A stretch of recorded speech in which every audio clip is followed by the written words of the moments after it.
guys, welcome to BFS Wargaming, and we are going to talk about how to play kill teams. So we're going to do a run through. There's going to be 5 episodes, and we're going to literally talk you through step by step on how to play kill team. So this first episode is going to be more about how to build your kill team, what you need for kill team, and that sort of thing really. So start off with, what do you need to play kill team? Well, you need a tape measure, okay? As with all of Games Workshop and Warhammer games, you measure in inches. You need some dice, D6s, okay? And you need some Warhammer 40k models. And you need the kill team core manual.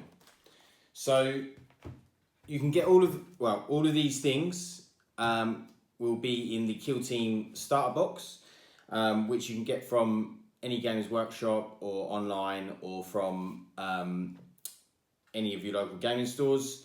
I recommend getting it from 40k because they actually do it cheaper than Games Workshop online. So if you head over to 40k, I think you get about 20% off. If you check out our unboxing video, will be linked in the description below, you can see everything you get in that starter set. So you get a board, you get terrain in there, you also get markers, much like these. These are actually made by Mad Gaming Terrain, again available in 40k. But these markers, although not essential, they really help you, which we'll go to explain in a later video.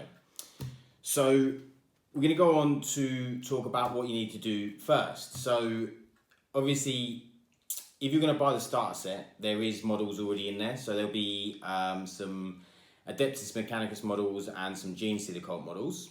So you can choose one of them to be as your kill team, or if there's 2 of you, obviously you can have 1 army each. But the first thing you need to do is you need to choose a faction that you want to build a kill team around. So in this core manual, there's 16 different factions. So there's 16 different factions you can play at the minute, all with various units available to their faction. So once you've chosen a faction, we're going to start with the one that's at the beginning, which is the Adeptus Astartes. So there's a few different ways you can play kill team in terms of there's open play, there's narrative play, and then there's match play. Now, open play is more sort of for beginners. You can just pick up some models and you can start rolling dice, and you don't have to worry about building the kill team so much. Narrative play is more about creating a really good narrative, a really good story behind the mission you're playing. And then match play is more probably what the majority of people will play. And even when they play narrative play, they'll probably use match play rules. And that's because it makes the game fairer. So with match play, you build your kill team to go up to a certain amount of points. So in match play rules in kill team, you have 100 points to play for each mission. So what you do is you choose which models you want to use. So with the Adeptus Astartes, you have 4 different to choose from. So you could have a Scout, a Tactical Marine, a Reaver, or an Intercessor. Now you can have multiples of these. So here is a Intercessor Datasheet. So we're going to run through the datasheet and have a look to see what's on a data sheet, and we can run through it. So at the top where it says number 1, you can see that we have the Intercessor, an Intercessor Gunner, and an Intercessor Sergeant. So you've got M, which is movement, which is 6 inches, weapon skill and ballistic skill, which is all 3+, which means weapon skill is they hit on 3+ in close combat, and ballistic skill is they hit on 3+ in shooting. Then we have strength and toughness. So strength is related to their close combat, and toughness is when people are shooting at the model, which we'll go through in the shooting phase. Then you have wounds, and these are primaris, so they have 2 wounds each. Attacks, so both the Intercessor and Intercessor are going to get 2 attacks each, which is for close combat, and the Intercessor Sergeant gets 3 attacks. Their leadership, which comes down to morale and nerve tests for the morale phase. So you have leadership 7 for the Intercessor and the Gunner, and then the Sergeant has an 8. Their save, so that's their armor save when they get shot at, is a 3+. And then the max section is how many troops they're allowed, or how many of that type they're allowed. So they're allowed 2 Intercessor Gunners maximum, and 1 Intercessor Sergeant maximum in the kill team, and they can have as many Intercessor Normals as they can fit in the points. So with number 2 is this model is armed with a bolt rifle. So this is what they're equipped with: the bolt rifle, bolt pistol, frag grenade, and crack grenades. Up to 2 intercessors in your kill team can be intercessor gunners, so you can take 2 of them, and 1 intercessor in your kill team can be an intercessor sergeant. So then it goes on to talk about war gear options. So this is what you're allowed to, what weapons you're allowed to replace for each model, and it talks you through there. I'm not going to go through, but basically talks you through what you can change on what model. Obviously, the Intercessor Gunner and the Sergeant can take probably better weapons to what the Intercessor can because they cost more points. Okay, so then number 3 is the abilities there. So each model in an army usually has an ability or something that's specific to them or their army. So they shall know no fear is specific to Adeptus Astartes, and you can reroll failed nerve tests for this model. And then you've got the auxiliary grenade launcher, and also where number 4 is the transhuman physiology, which is ignore the penalty to this model's hit rolls from flesh wounds it has suffered. So that's something that's again specific to Adeptus Astartes, or Space Marines. The Heretic Astartes get it as well. So number 5 is specialists. So we're going to talk about specialists. We're going to go run through some specialists, but it basically tells you which specialists you're allowed to take. And so the leader specialist is sergeant only, and the demolition specialist is gunner only. And then any of them can take combat, comms, sniper, or veteran. So with the specialist, you're only allowed to take a maximum of 4. So you're allowed to take 1 leader and 3 others, which you get to choose.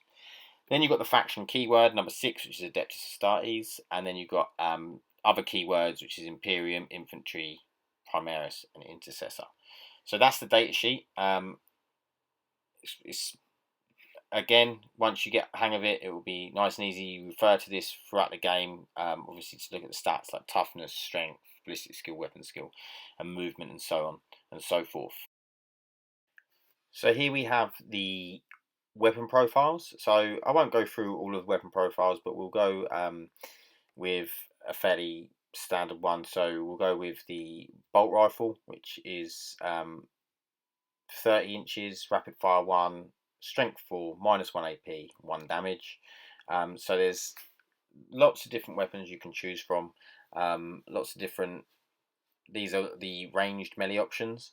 So you can pick and choose which model, what you want to put on your models, and obviously you have to look at the data sheet to see what that allows. And then you refer to this when you're doing your shooting. So for instance, the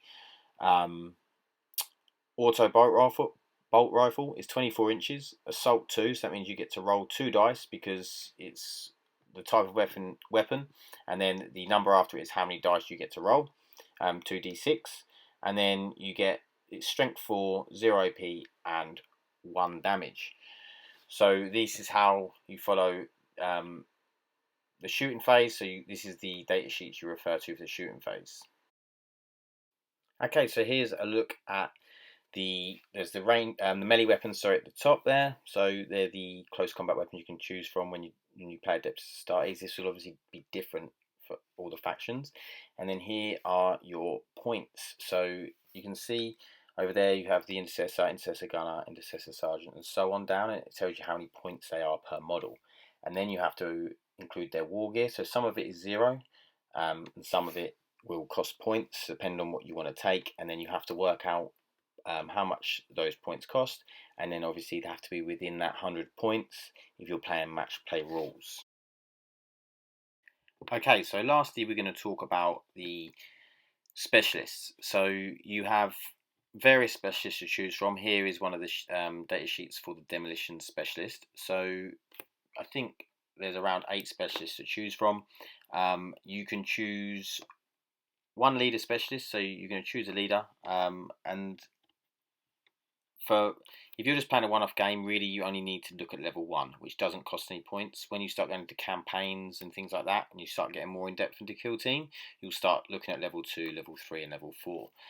So all you need to do is look at the level 1, choose, have a look at the data sheet and see what specialist that model can be, and then you can choose a specialist for it. So this one is the demolitions one. So for instance, this one you would be able to, you can add one to this model's wound rolls against targets that are obscured.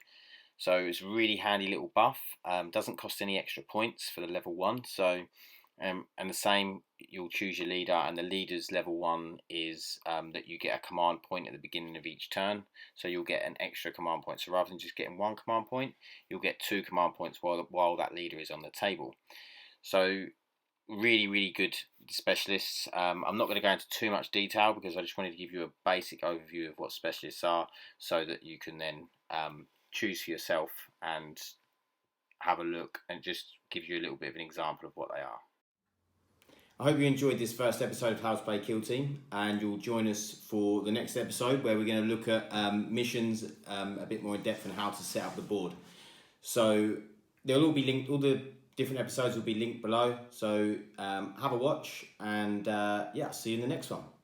Bye.